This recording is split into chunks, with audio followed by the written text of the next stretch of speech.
Isang nagtungo sa pagkainan ng mga panauhin.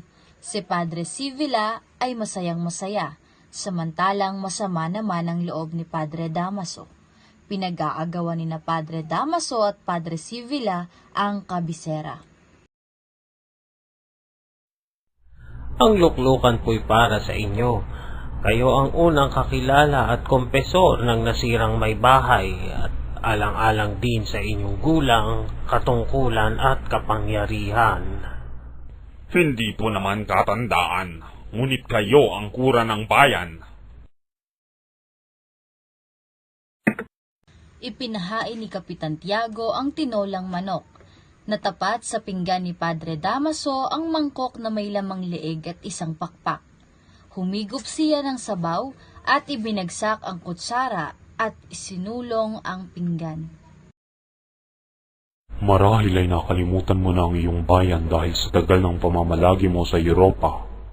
Kahit ako'y kalimutan ng aking bayan, sa lahat ng sandali inaalala ko siya. Aling bansa sa Europa ang naibigan ninyo? Kahit aling malayang bayan sa Europa, ngunit una sa lahat ang Espanya na siya kong pangalawang inang bayan. Ano naman po ang pinakamahalagang bagay na inyong nakita na naging katangi-tangi sa pamumuhay, sa pananampalataya, at sa lahat na?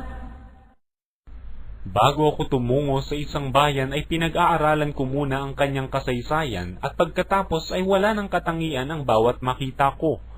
Ngunit natiyak kong ang kasaganaan o kadahupan ng bayan ay nababatay sa taglay nilang kalayaan. Iyan lamang ang nakita mo? Alam na iyan ng lahat ng bata sa paaralan. Nangamba ang lahat na baka magkaroon ng kaguluhan. Mga Ginoo, hindi dapat ipagtaka ang sinabi ng aming dating kura. Nagpagunita ito sa aking kabataan. Salamat at binuhay nila ang nakaraang ipinagsalo nila ng aking ama sa aming maralitang hapag.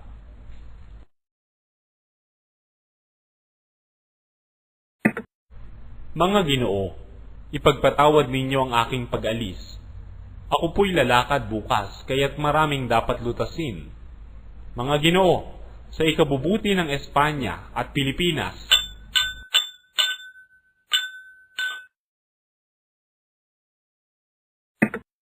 nakita na ninyo? Iyan ang kasamaang dulot ng pagpapaaral sa Europa. Nagiging mapagmataas. Dapat ipagbawal ng pamahalaan ng gayon.